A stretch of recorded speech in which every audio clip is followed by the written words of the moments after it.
Fil-ġimgħat li ġejjin l-uffiċjali tal-Komunità responsabbli mill-infurzar u l-ħaddiema fl-amministrazzjoni tal-Aġenzija governattiva il-LESA ser jaraw żieda konsiderevoli fil-pagi tagħhom. Dan bis-saħħa ta' ftehim kollettiv ġdid li ġie ffirmat it-tlieta filgħodu mir-rappreżentanti tagħhom fil-General Workers Union. Il-ftehim kollettiv ġdid ma jinkludix biss żiediet finanzjarji konsiderevoli u sostenibbli imma jipprovdu wkoll għal żieda fil-ġranet tas-sick leave, bank tan-nif, trasferiment tal-vacation leave, paid u unpaid leave.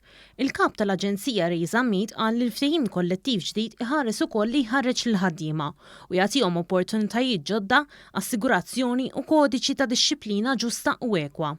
Is-Sur Mead stenna li dawn il-kondizzjonijiet iservu ta' motivazzjoni għal ħaddiem u jagħtu inkoraġġiment sabiex dan ix-xogħol jitqies bħala karriera. Kien hemm ċertu għal kif għandha timxi din il-refa ta' faxxa ta' pagi u anke allowances oħrajn u nemmen li bija issa ġew paċi ma' ħaddiem oħra. Il-Ministru għall-Ġustizzja u Gvern Lokali Owen Bonnici laqa dan il-ftehim u faħħar il-miżuri sostenibbli u konsiderevoli li ddaħħlu fih fosthom laqat informattivi għall-uffiċjali biex jiżdied aktar għarfien dwar is-sigurtà fit-toroq. Wara li mexxina l-qudiem tant xogħol importanti fil-dħul l-Aġenzija issa kien imiss li l-ħaddiema jkollhom titjib fil-kondizzjonijiet tagħhom. Dawn ġew wara negozjati pjuttost twal mal-General Workers Union li għamlet xogħol tajjeb ħafna nixtieq nirringrazzjaw u nemmen illi dan il-pakkett finanzjarju llum ipoġġi x-xogħol tal-uffiċjal tal-komunità fir-rispett li jixraqlu.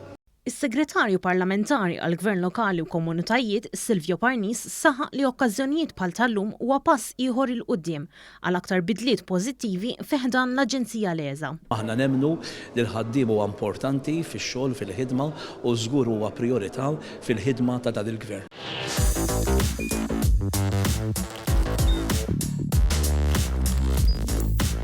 Idħol fuq one.com.mt u hemmhekk tista' tara l-programmi kollha li jxandru fuq One permezz ta' One Play.